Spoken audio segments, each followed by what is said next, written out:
Yeah. So the first thing we want to share with participants is, what is a will? You know, people have some funny ideas as to what is a will, and they think you can just put anything you want on a scrap of paper.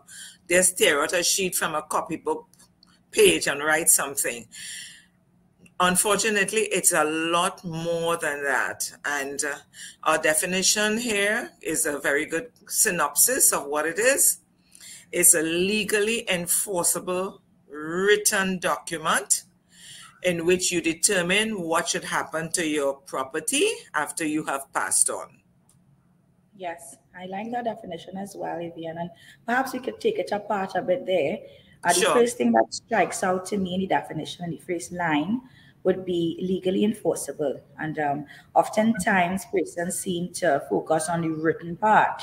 They know that the will must be in writing. And in fact, by law, that is one of the points that validates it. However, when we speak of legal enforceability, how important is that towards the validating of a will? Extremely important, because the first thing we want to point out is that a will is a legal document. And if it does not reach to the standard required of a legal document for the purposes of a will, it's immediately invalidated and does not have the enforceability that the deceased would have wanted. And it will be, can easily be thrown out by the court. So it has so sometimes a will can be well written and valid, but not legally enforceable. Is that possible? No, because the idea of validity also captures legality. So validity and legality go together. Nice. So it's as opposed to if you write a well-written story. So your will may be a well-written story once upon a time, but it may not be written in such a way and have certain elements that would make it legally enforceable. Then whatever the flowery language, however well written, it is not legally enforceable. Nice.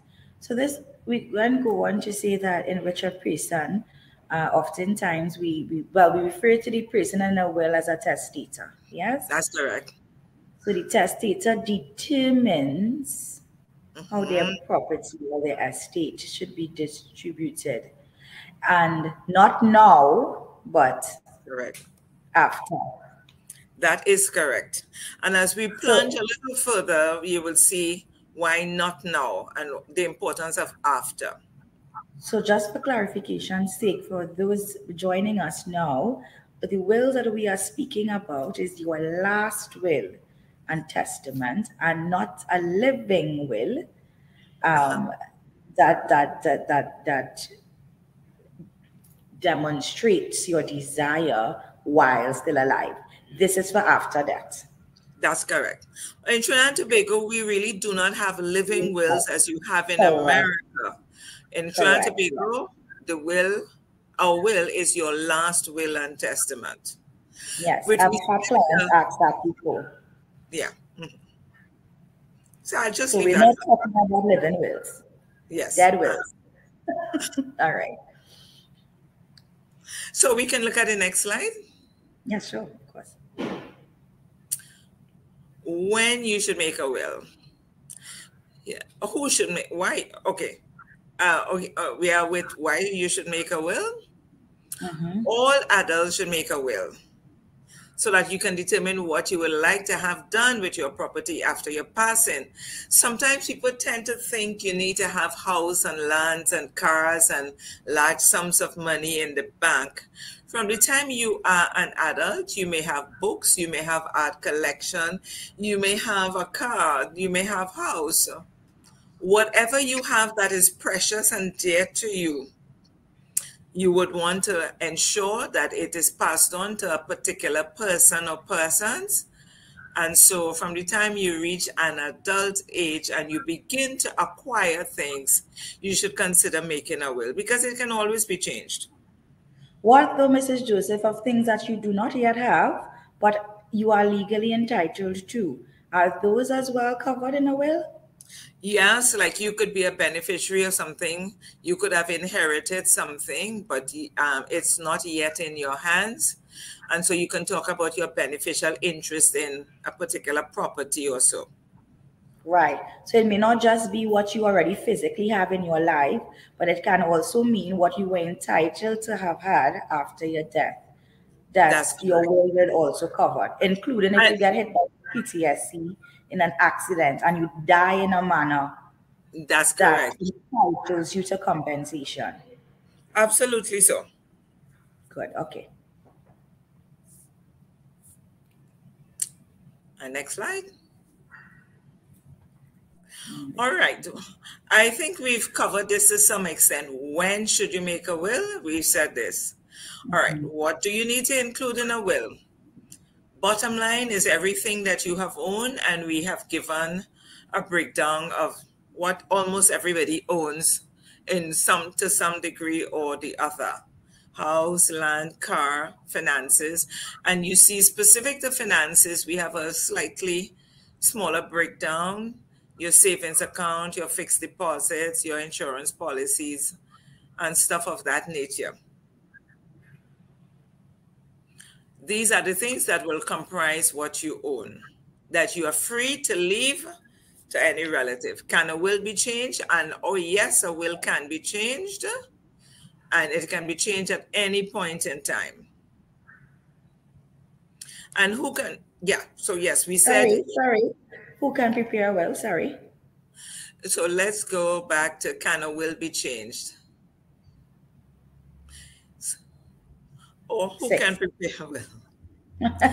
Right. Right. Yeah. So a will can be changed whenever it becomes necessary. Because remember, a will is what you have, and you're free to expend what you have at any point in time. For instance, you may have left a bank account with $50,000 to a particular relative or a certain charity, and unfortunately, you may have fallen ill, or something may have happened that requires you to have immediate access to cash. You are free to use that bank account money because it's yours, and it Right. remains yours until your passing, because your will does not take effect until your passing. However, I an think that's an important point in excellent this point. slide is that you must physically destroy all former wills. And like I said, two wills lying around is a recipe for chaos and can certainly lead to court action. And I'm sure, Shakila, you would have a number of things to say here. Oh boy, I don't want to get into it because we don't have much time, but yes, a lot of things can happen.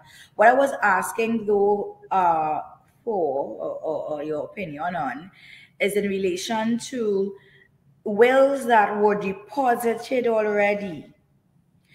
If a testator requires to change that, because these are wills that perhaps you have access to easily. It may be in your possession, in your home, or in the office of your attorney or whosoever. What of those wills that have already been deposited at the depository at probate section of the High Court of Trinidad and Tobago?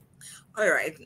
The short answer is that they cannot be taken out. And you have, in so doing your question, you have preempted one of the slides. So absolutely no Oh problem. God. No problem. Sorry. No, that's in order. That's in order. We are flowing. Nice conversation. So Nice. if you have deposited a will in the depository of wills in the Hall of Justice, it can never be removed. You will just have to, redo it, do another will, because one of the first clauses in any will is that you say, I hereby revoke all Right. former wills. Right. Okay. So Oh, if yeah. it is already there, you cannot remove it. You just have to do another one, or you may decide to do what is called a codicil, which is an Right. attachment to a will that you have already made. Nice.